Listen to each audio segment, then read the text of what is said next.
All right. So what do you guys have in store for us today? Well, I'm going to leave that to Chef Thomas because I'm still a little foggy from 420.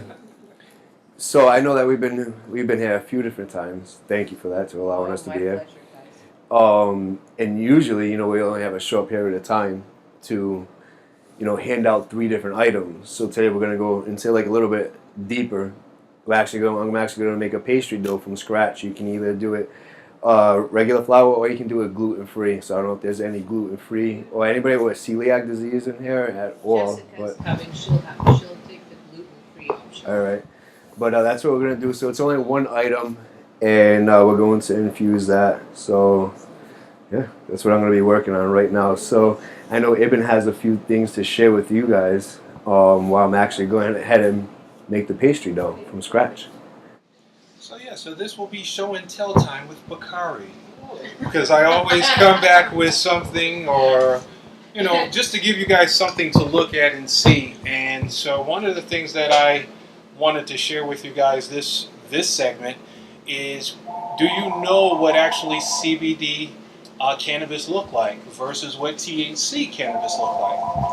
So I wanted to share that with you because I actually thought that there was somewhat of a distinction between the two. But when you look at it from eyesight, there is no distinction. You can't tell. I thought maybe my nose was going to tell me something different, and that did not take place.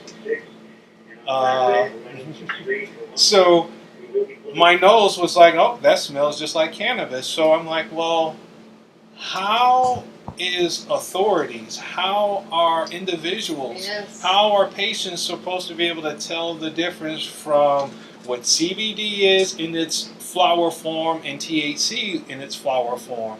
We've been showing you guys what CBD looks like in a liquid form, in a powder form, but we never really discussed flower in the segment as far as what it looks like. So what I did today is I actually brought some samples with me so that you guys could actually see it, look at it, and you guys tell me what it is. What do you see that would be different from what you've seen with flower?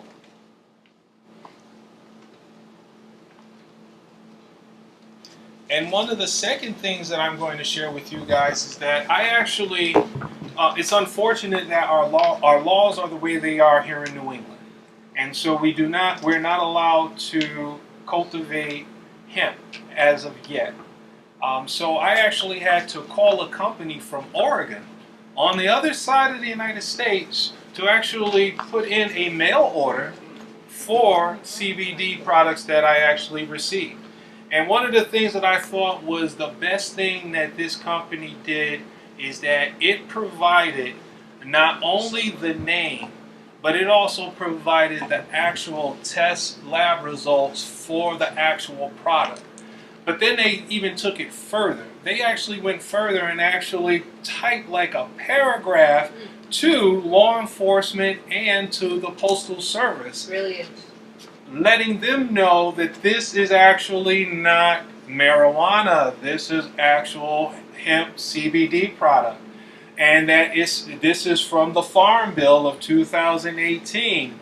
And so I actually was like, wow, this right here shows me professionalism. This here shows me a forethought of actually helping the industry to better understand and know when products are being shipped, what is, what isn't. Again, looking at that, you would automatically, that is marijuana, there's no question about it, and that's what that is. However, the paperwork that accompanies it tells a different story. So I wanted to share that with you because here we are in a day and age where folks are now mail ordering to get CBD products because they don't know exactly where to get a reliable source of it from. So now with that taking place, did everyone else see? Yes, so we're supposed to test. Do you know which one it is? No, they're both hemp. They're both hemp. They both are. Oh, they both are. Here's the Oh, yeah, here's okay, the. that's right. So Ibn, I don't see any like trichomes on there. Is that just because it's dried? It's dry, but if we were to put that under a microscope, see them. and if you actually look a little Yeah, bit here, closer, this you can picture. see that it's showing the actual terpenes and the trichomes. Yes, yes. Just sometimes I know when we look at when we've gone to grows Mm-hmm. and we see those plants growing, and you can see all those crystals on the Yes. fluffy. Mm-hmm. Flower. Whatever. So Flower. You would see the same thing. You would see the same thing on the hemp, right? That's what you're telling me. Absolutely. Okay. So that's the reason why I bring up the question: are you able to tell the difference between what THC and CBD looks So like? not.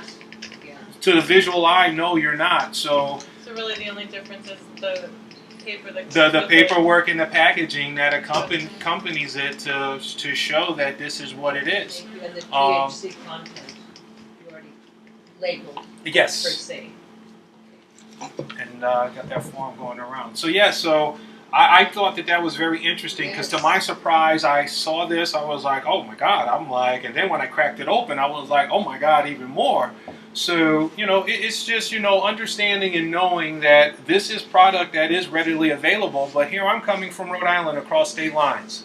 So let me do myself a favor by, let me bring this paperwork with me so that in the event that I do get pulled over by the authorities, even though I'm a patient, I have my card, I don't believe, that's not over 2.5 ounces, but then I don't know how Connecticut handles that with an out-of-state patient that's in this territory. There you go. So, again, all of these thoughts are going in my mind, and I'm like, this is just helpful information to share with you guys so that you know that there are folks that are transporting, and there have been packages that have been seized. There are folks that have gone through the process of being prosecuted. But then eventually the case ended up getting thrown out because then now they send it independent lab, and that lab test results came back showing that, oh, no, that was actually not marijuana actually. So what there would you it do is. with this flower? Well, my plan is I'm actually going to decarboxylate it just like you would do with THC to get it activated. And then I'm going to convert it into some CBD oils and avocado and also coconut oils, so that now I already have my base when it comes to making like any baked goods that I may decide to make. I can use one of those two products. And we decarboxylate CBD at what temperature? Actually 190, because you will lose the cannabinoid. There you go. Mm-hmm. So 190. See, I 190. did learn from the previous classes. I actually thought you were teaching me. No, we're That not. right? That's what I was like, wow. Look at she's like demanding answers right now. I almost feel like I was in class. Like, Right? It threw me off. I stopped everything. I was like, okay. Oh, that's perfect. Thank you.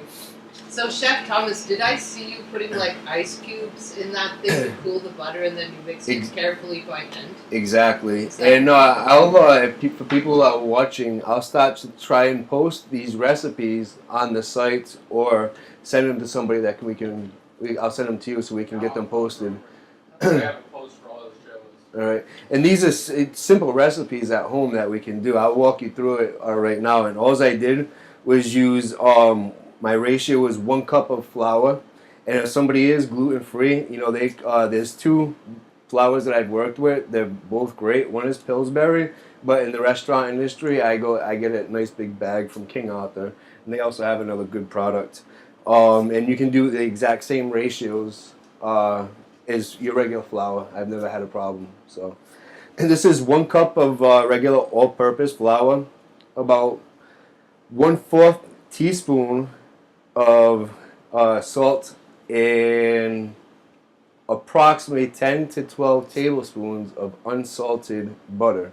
Your butter should be very cold when you're making a pastry dough, and that's why I had the ice cubes in there. And I'll use also probably about 1/3 of a cup of water to get it going and incorporate it.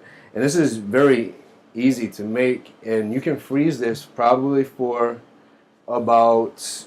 This can stay in your freezer for about 5 months. You can use this like whenever. Make small balls if you would like, or you can roll it out and then just fold it like an envelope and put it into the freezer as well.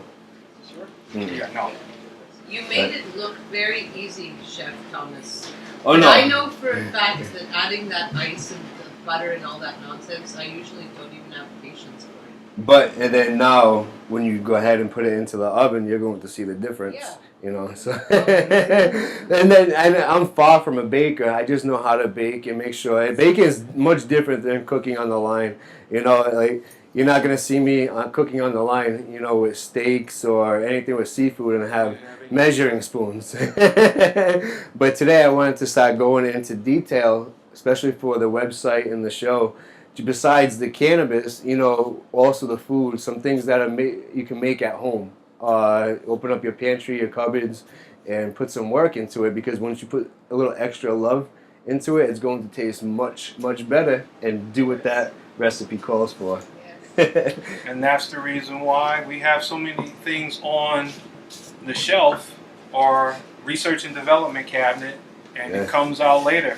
Like I actually had to do the shopping, or some of the shopping, for the 420 dinner, and it was a little intimidating because I actually had to go to an all Asian restaurant market. Really? But after going, after walking through a little bit, and I'm like, okay, I feel like I'm back overseas.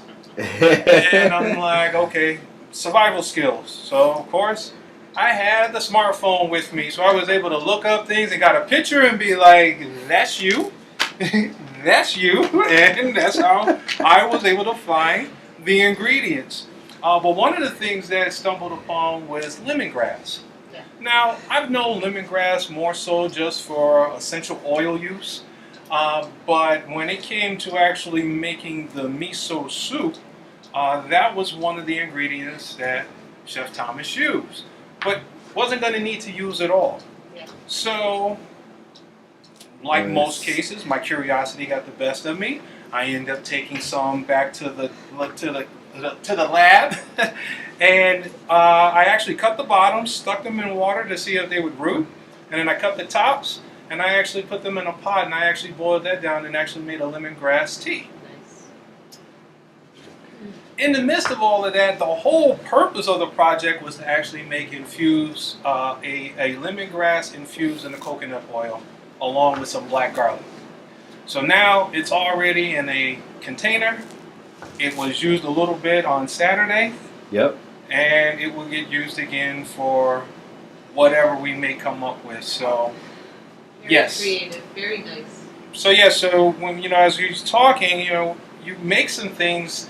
A lot of things can be used later on, and as he's pointing out with the dough, it's like, hey, you got 5 months to figure out when you're going to use it again. I would use it every day. Well, no, I wouldn't. That's a lot of extra calories your body doesn't need. Unless you put CBD in it. Correct, yeah. So some things that I'm learning, as we move forward in this industry, and I'm thankful for Ibn to, give me that wisdom and drop knowledge. And now CBD, is natural weight loss. You can use it as a supplement. You can use it. So I didn't know, and I was like, oh yes. CBDN, right? Yeah. Is it CBDN? I don't know if it's just the CBD in. Or other ones as well. I want to say maybe other ones as well. They didn't get specific in the little article that I read, but it was there. Basically, I guess because of research and more conversations are happening, they're now adding more things to the list that CBD is helping. Yes. It's like an anti-aging has been added to it, along with the with it helping with keeping you, helping those to become, skinny. So it's like, I was like, who knew? I mean, I eat the house down when I medicate, and I'm like, I haven't been seeing the pounds pack on. So maybe those cannabinoids are actually eating the fat and the sugars and go elsewhere. Kind of like what it does with the cancerous cells. Yep. Eats at it, leaves the good ones alone, and then you still got an immune system. Exactly. Well, interesting as we learn more.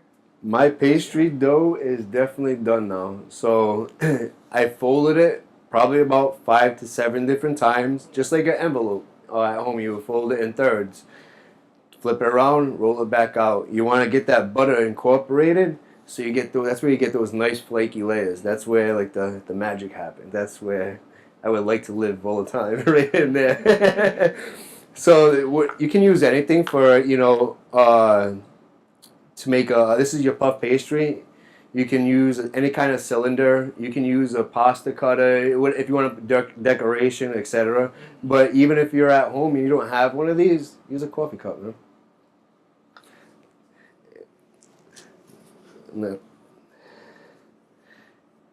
And right there, in between all those lines, you can see that's going to be your puff pastry. I'm going to put it into the oven for about at 325, only for about 9 minutes. It's very simple to make and easy to cook. A lot of people are like, oh man, I don't have that kind of time, but I just did it here in about 9 minutes. And that's without baking it.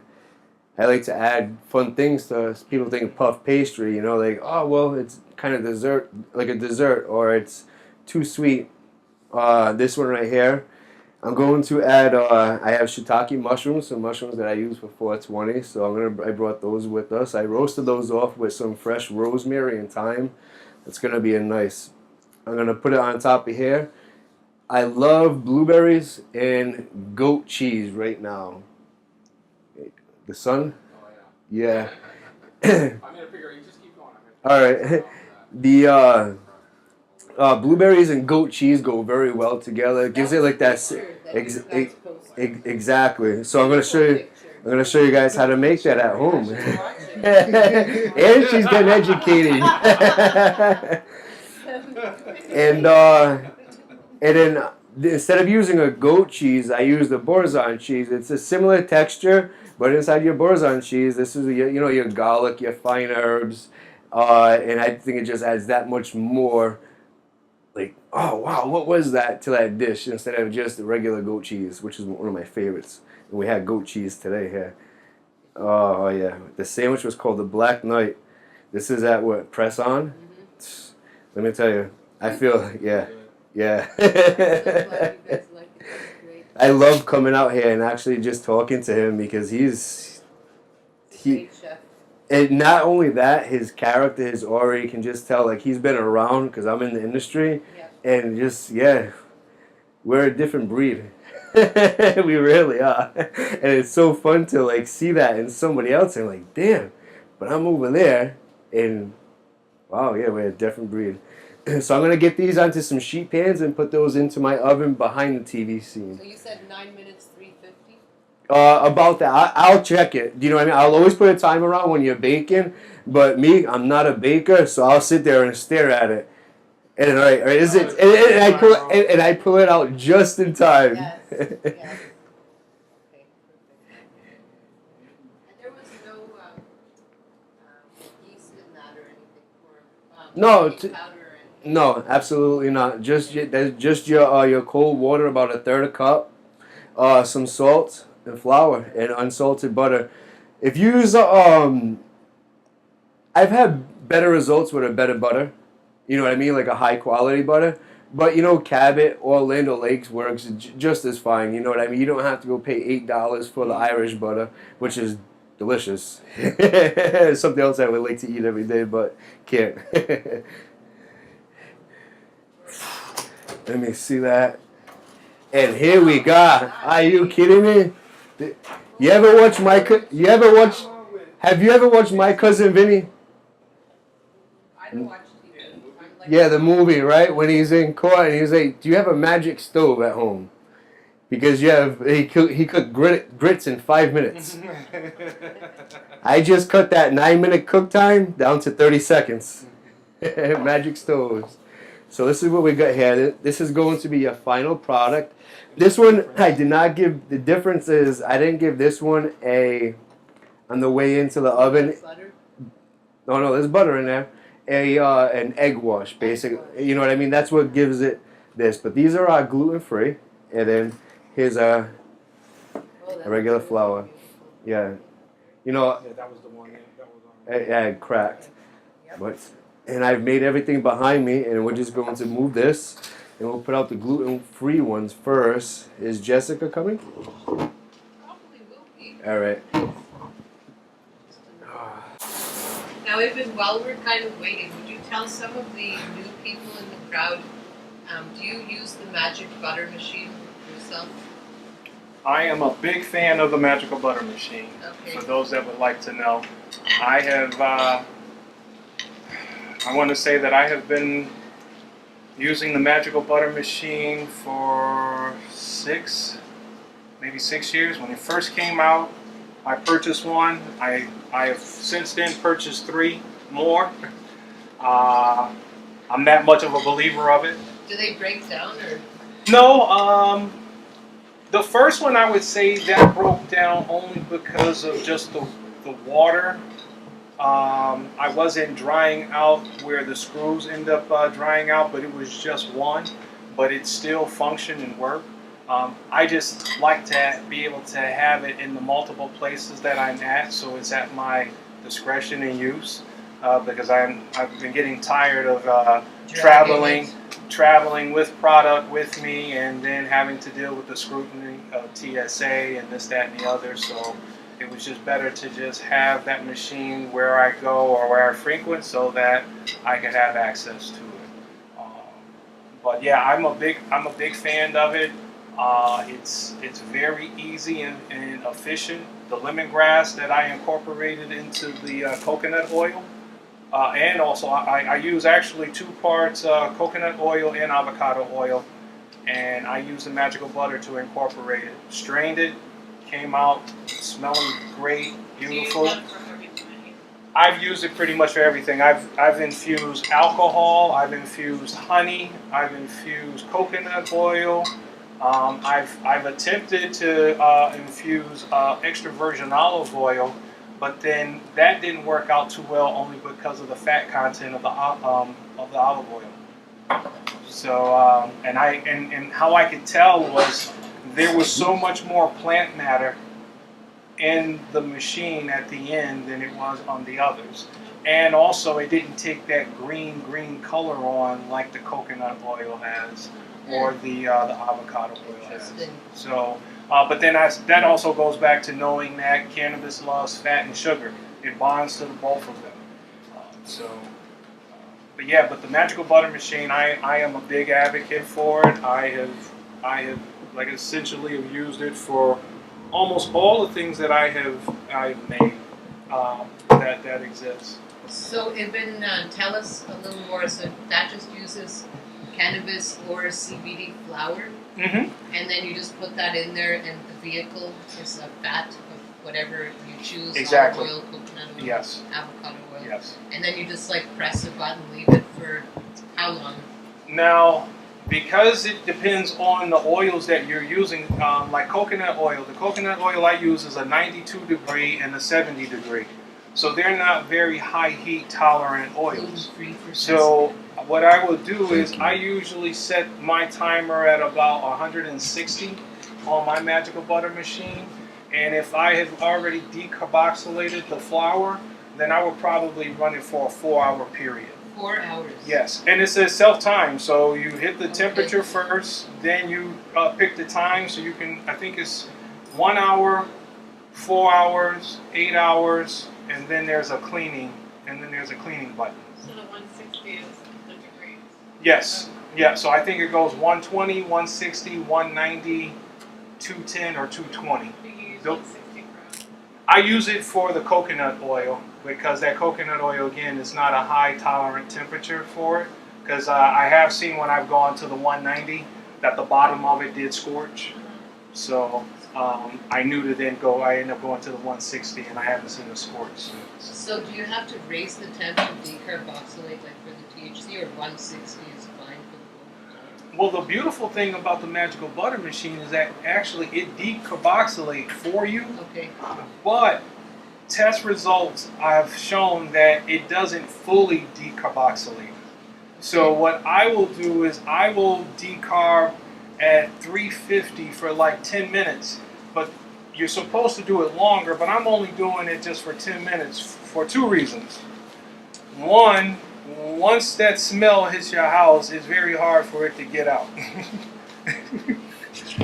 And my test kitchen is above a prominent restaurant in Providence, And so I've gotten the phone call from downstairs, like, what are you doing upstairs? And I was like, I'm trying to increase your food volume. That one's gluten free. David, I got the answer.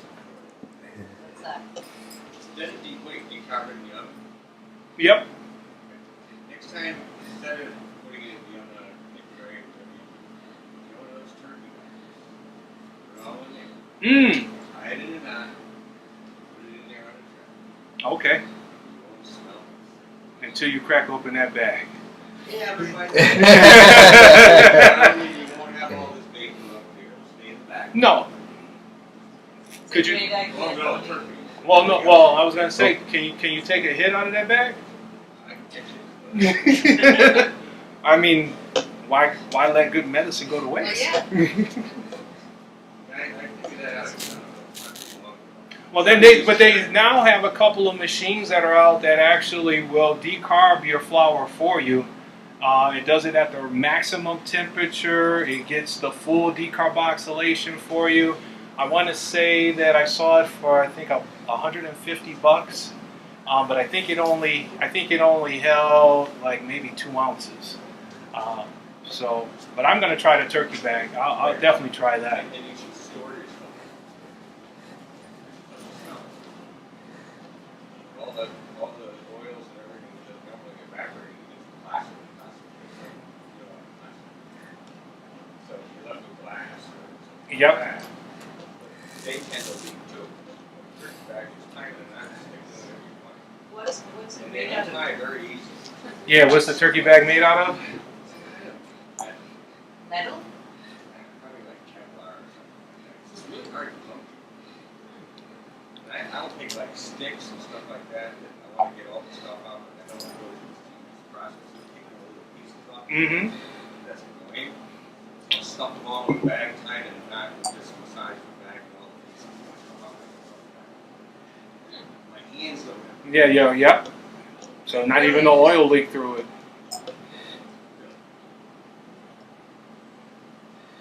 Yeah, no one knows what I'm doing. You don't smell. Well, it only happened once with me, and I've learned my lesson. Not yet. Go ahead. Yours is gluten free. We knew that you were coming. Free, Jess. Oh, thank you so much. You're most welcome. So what are you putting on there now, Chef Thomas? Give us. So these ones, the ones that I made previously, a couple weeks ago, didn't have red wine. So these are red wine, but that red wine is reduced, and that's what I did. I made a compote, and so it's a little bit darker than normal, but it gives it some nice depth, and it goes in great with, I think, with the puff pastry dough and the fresh thyme. Right now, like Ibn was explaining to you guys about how he infuses everything at his house, and this right here is a product that's coming from Harmless Health, and this is our CBD product, and this is localized honey, and this adds a nice sweetness to each little appetizer, we'll call it, and we're looking about 12 milligrams on the CBD for each appetizer as well. Now, if you want THC. No, we can't No, be doing I that, know, not I know. here. In Rhode Island. So how do you make the honey?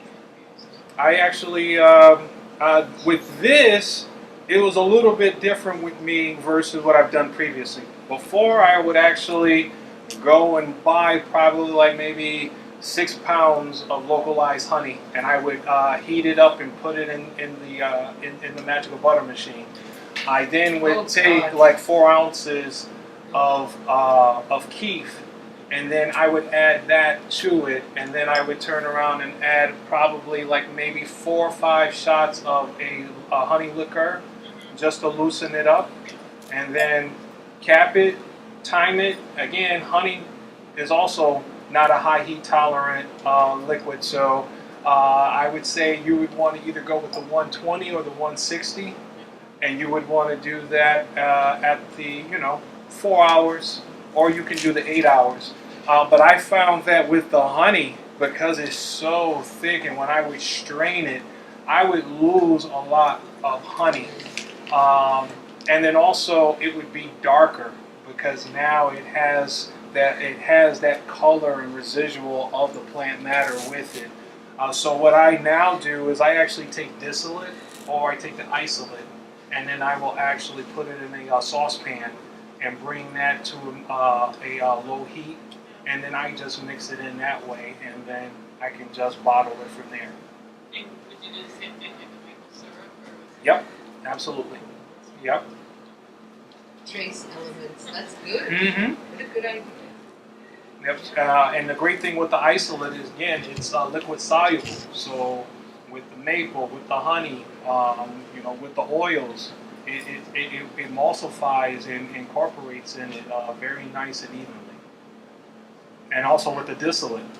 Just depends on what the distillate, what you're using that's liquid, because you will see a separation because it's still it's still an oil base. And one of the reasons why we chose to use the local honey is because we are in allergy season.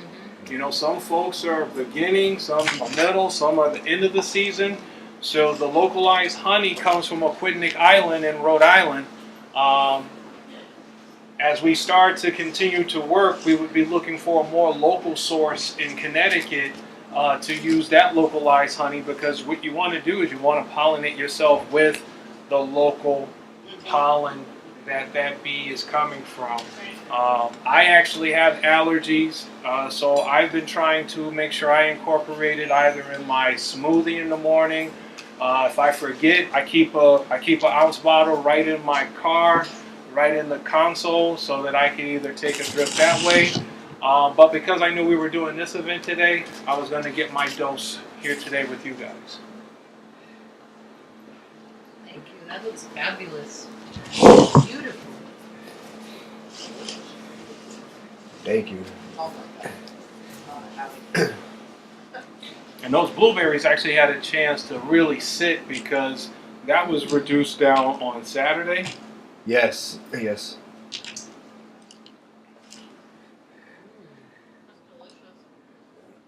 And it's something so simple that you can make just with some big bold flavors at home. Some people don't have to go to like high-end markets to get this stuff. Half this stuff you can grow in your backyard, a local farmer's market, you know what I mean? Whatever's local, try and use your resources that you have and just, learn some basic methods, and then just be creative in the kitchen. And I think by being creative in the kitchen, that's what cannabis does for us. So why not be able to express that on a plate or put it back into our bodies as well? So you just cook down the mushrooms with the butter, the Correct. spices, and the blueberries, and the wine. No. So everything's separate. Yeah. So everything is definitely separate. It depends on what mushroom I'm using. Like I said, I had plenty of shiitake mushrooms. Some of my favorite mushrooms is oyster, chicken of the woods, hen of the woods. Those are going to be coming up very soon. You see a lot of foragers, including myself, looking. But yes, that's why I told you. I was like, listen, let me know, because I'll stay out here for a couple of days, and then that's it. I'm on a hike. Anytime you're ready, they're already putting up the sweat lodge. All right. Look at her. She's like, yes. Don't get me nervous. Yeah, you got ready. Don't worry. Fine. And so on these particular mushrooms, shiitake, I like to give them, some saute action instead of roasting, and that's, just hit with some garlic, salt, pepper, a little white wine just to deglaze and then reduce that down. And like I said, I put some fresh herbs in there. Thyme and rosemary go great with mushrooms. You can set that off to the side, and you can make a blueberry compote anytime, especially if you open up your refrigerator. Any kind of fruit in there, you can make anything. When you see it starting to go to bad, you don't know what to do with it, you can make a jelly, you can make a jam, you make a compote, you can do anything you want with it. This one I did with just some red wine and just let it rip, and I used this one on 420 for one of the last dishes. It was for dessert, so why not use it out here as well? And that Boursin cheese, you're tasting that is like, oh, yeah. If you like this, you could become a vegetarian. No, exactly, and that's what I'm trying to go that way as well. Eventually, I do my best to eat red meat once a month, but I'm finding other options. You know what I mean? What's grown from our ground? You know how to utilize that product in a different way, besides just cannabis. And like I said, my biggest thing right now, I think we talked about it last week, is the fungi. You know what I mean? Not last week, or the last time that we were here, and being able to incorporate that for other medicinal purposes with the cannabis is great. It shows true professionalism in what we're trying to do with this plant, not just stay elevated or stay medicated. I think it goes up much further than that. What else can it do for our body? And even telling me that it'll help you lose weight. So I'm hoping I can just put as much cannabis in each dozen of these, and I'll be good. Indulge responsibly. Yes. Indulge responsibly. Yeah, I loved your tea made out of that powdered mushroom. And that was called Turkey tail. Turkey tail. Mm-hmm. Medicinal mushroom found locally in Connecticut and Rhode Island. Yeah. You can find that in any kind of decaying trunk. You just gotta double check. Because there is another, I forget the name of the fungi, but it almost looks like turkey tail, but it's not as porous underneath. You know what I mean? Discard that. Don't even look at it. It has to be nice and porous underneath. And you can dehydrate that in your oven for about 2 hours, maybe about 180 degrees. Pull it out, grind it up, and now you can make tea bags with it. And I found out that, real cacao, is a great delivery system for this product. And we made a turkey tail and cacao tea. So. Fantastic. Good. Maybe we should all go for a nice walk in the woods and forage some things in the next few weeks and do our show outdoors. All right. What do you guys think? Yeah, absolutely. And we were just talking about bloopers. It's hard. It's hard for Ibn and I to get bloopers of ourselves, but things do happen when the cameras are on. And I know they have like this much time to set up over here. We could do that and come back. Mm-hmm. See what we can make with our Eastern Pequot tribal nation lead the way because they know the land. brilliant. That'd be a great trip. Yes. Okay. Oh yeah. All right, well, we'll work on that. That sounds terrific. But thank you for having me again.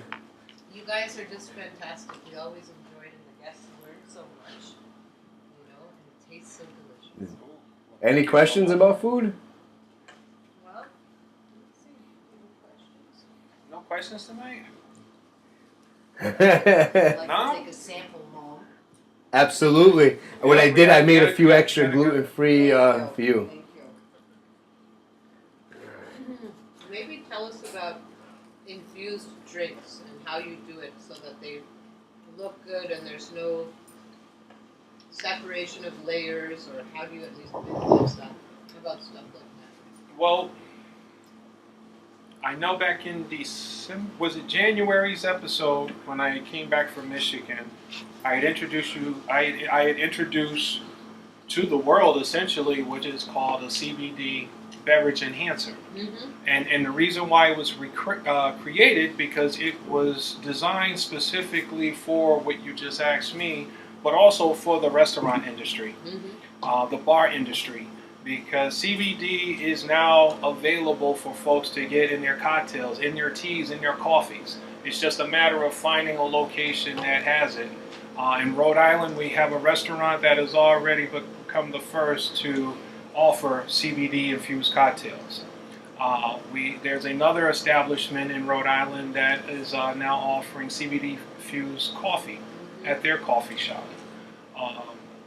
So with all of that taking place, and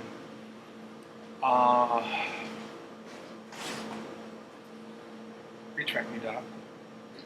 Well, the actual product, you carry it and you are willing to sell it or able to sell it to establishments to use? So the two establishments I mentioned are clients of mine that I actually do supply the CBD to. I have a third and a fourth that are coming in Cranston and Providence. So that's the reason why I say that this is something that is moving fairly fast. Rhode Island, the restaurant in Rhode Island that started the cocktail started in November. And essentially the CBD Beverage Enhancer is not on the market. It is not on the market, so I was kind of like debating, like, all right, how do I answer this question with you? But in order to infuse, we've made it to the point where The bottle is a 1 ounce bottle, similar to this bottle here with the localized honey CBD. Well, the beverage enhancer comes in the same size bottle. It is roughly 300 milligrams of what is the CBD beverage enhancer that now is basically tasteless, so that it doesn't alter the taste of any cocktail that it goes into. So if you're a person that has your beer, you have your scotch, you have your vodkas, tequilas, whatever it is that you may order, or you may end up just ordering a soda, it can go into that cocktail without altering the taste to it at all. And so you guys actually were essentially my first test subjects with it back in January, and you're still here. So you know what? The product was a good product. But prior to the beverage enhancer, Chef Thomas, through his purveyors, there were different flavor enhancers for cocktails. For instance, there was like a basil, a cucumber, a pineapple, a strawberry, a watermelon, a mango. So of course, I turned around and I ended up infusing those, but at the time I was infusing it just with THC. So that's also something that's still sitting on the shelf to be reused and reused again, because I have the milligrams written on it, so we know exactly, like, all right, how many milligrams per tablespoon that would go into that cocktail, to know, like, okay, that cocktail is, say, 15 milligrams just from that tablespoon. So there's been different ways that I've played with infusing cocktails, but the one that's now coming to the market would be the CBD Beverage Enhancer. So fascinating. So restaurants could order that from you? Absolutely. Okay. And so do you think was there any interest here earlier? You guys discussed that with them? No, but he's Not yet, but you see his face how he sat down there. Ready for a discussion, because it seems to be a wonderful anti-inflammatory for lots of patients, and helps with anxiety and panic attacks and stuff like this. So I think as long as it's independently tested and you can show that there are no pesticides, heavy metals, mold, usually, right? Yep. Then I think it could be a helpful thing. Absolutely. Absolutely. Because the more folks know, like a lot of folks, they're like, water? Like, there's infused water? Like, wait a minute, there's infused soda? And it's like, it baffles folks, but no, we are now at the point where pretty much anything that you drink or eat can be medicated with cannabis. And I think that the industry fears that because, one, they don't know how to regulate it.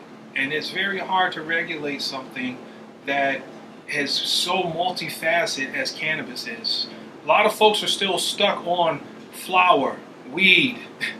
They don't know what has come behind it, and it's like when you talk to them, their head is like spinning. Like I can't tell you how many conversations I have with folks, and they're just like shaking their head, like, please just stop, because this is way too much information to process. But again, they are listening, and folks are listening, and the more and more we're talking, out there talking, it's being talked about. It's just a matter, can we talk about it in a righteous way, in a responsible way? So is anyone advocating for insurance stipulations? Well, I heard of one case in New Jersey where a patient in the medical marijuana program in New Jersey sued the insurance company because he was paying out of pocket for something that was medically prescribed to him. I'm not sure how long the case took, but the judgment did come in favor for him to be compensated by a judge. So that to me says, okay, there's a precedented case that has happened that an attorney or attorneys or law firms could say, hey, you know what? We're going to go after the insurance company. It's interesting. I had an attorney come yesterday with a patient for workers' comp, Connecticut employee that is trying to get reimbursed now with this. So I think it's going to be something we see more and more. Oh, absolutely. It's just a matter of time. I think instead of us waiting for us being reactive, be proactive, Yes. because essentially it's going to have to take for someone to either die or something to happen. And far as we know, no one's dying from cannabis, so we're going to be waiting pretty long to get any kind of person that's going to flatline because it was cannabis only. Mm-hmm. I say cannabis only because they're trying to associate things with folks dying with cannabis, and it was like, no, please tell the full report. Mm-hmm. Don't say cannabis was the sole entity that took that person's life. Of course. But these are the type of conversations that we need to have. These are hard questions. You know, more and more folks are now answering that question like, Doc, what are you giving my mother? What are you giving my father? You know, a lot more people are now asking questions, and doctors have to be ready to answer that. I've come in with 8 questions for my doctor and was like, listen, I'm going to need you to answer this before you stick that in my back. Good. And were they answered? They shifted around a little bit, but then, you know, we got down to the bottom line, and then I was like, listen, just tell me, is this a Band-Aid or is this going to fix me? It's a Band-Aid. All right, I can live with that. But don't sit here and tell me that this is going to fix me and it ain't fix me. Patients need to be informed now more than ever. Look at all the recalls and all the errors and all the, you know, it's a huge system problem. It's not just. Yeah, but it goes back to trust. You know, and right now, there are folks that are trusting you. There are folks that are trusting Thomas. There are folks that are trusting me with the food that they're consuming that is medicated. Like, there is a responsibility that comes when you're giving somebody that's going to either alter their thought or that's going to potentially change their behavior. You know, there's a responsibility that we have in this industry. So it comes back to trust. And once that trust is broken, then we're going to be back to with the regular pharmaceutical industry, a regular doctor. So, you know, it does come back down to trust. My opinion. Maybe you guys agree, but it does come back down to trust. Yeah, the whole system needs an overhaul. Cannabis overhaul. Yeah, well, those that are about to retire are usually already medicating anyway. Mm-hmm. So that's the reason why you see them. They're not pissed. They're just relaxed, calm. They're like, whatever. They're watching everything. Like, hey, when can you come to our house and cook? Hey, I'm that way about workman's comp. I don't allow it to bother me because it is a system fail, as you say. Even though to me, that is not a good enough excuse that it is a system fail. You're talking about people's health. You know, I'm sorry, but that's not right. For you to just take me as a number and just be like, whatever. And it's like, no, that's not right. The system should be fixed and it does need an overhaul. And once that overhaul happens, we're going to be dealing with a whole set of new challenges. Well, it's a shift in perspective. So, you know, more on the prevention, more on the wellness, less on the pharmaceuticals, you know? Yep. All that stuff that we're trying to do here.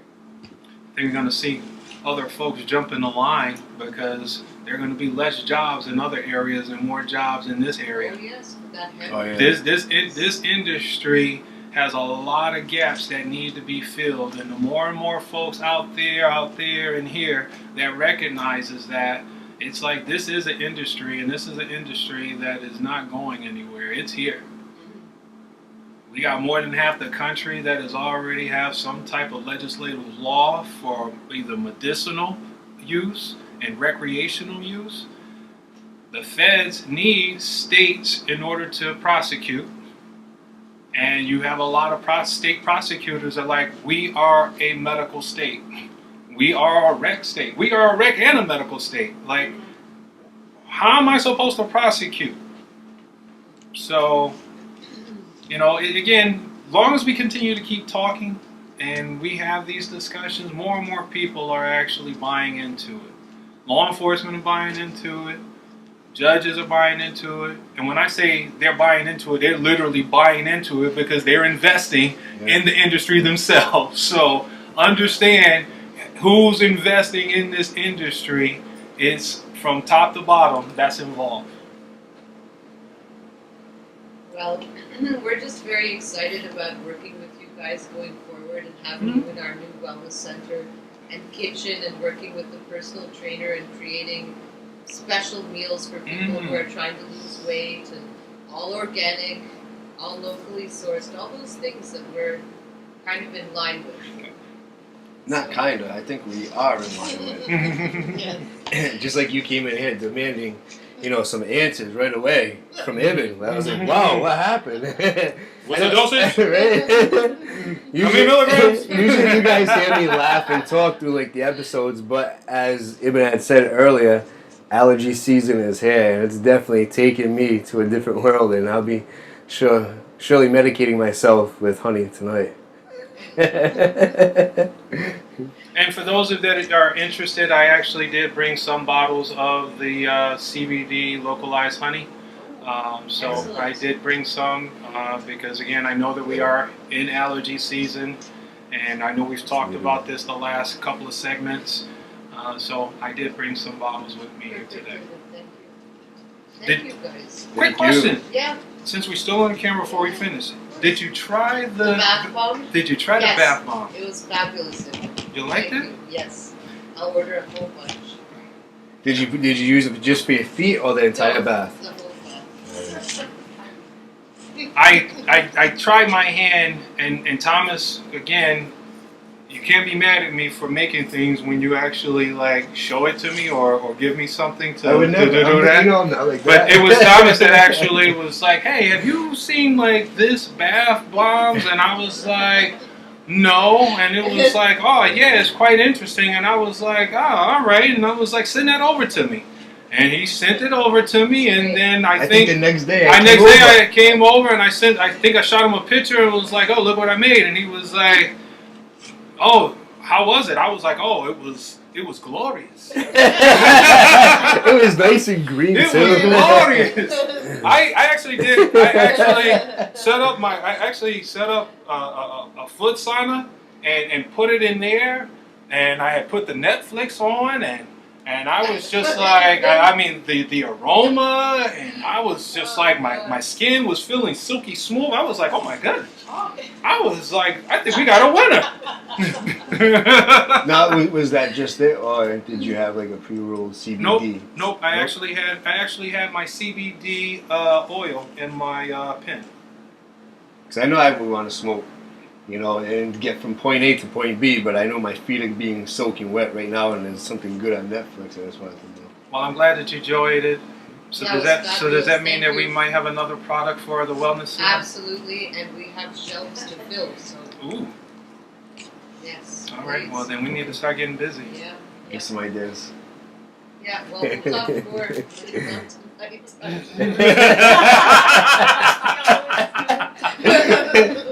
Thank you so much, guys. Thank you. For Thank having you us. so much, and thank you you, guys guys. for coming out. And like I said, every time that we do the dishes, I'll get a spec or a recipe over to you so you can post it to the website and on how easy it is to make.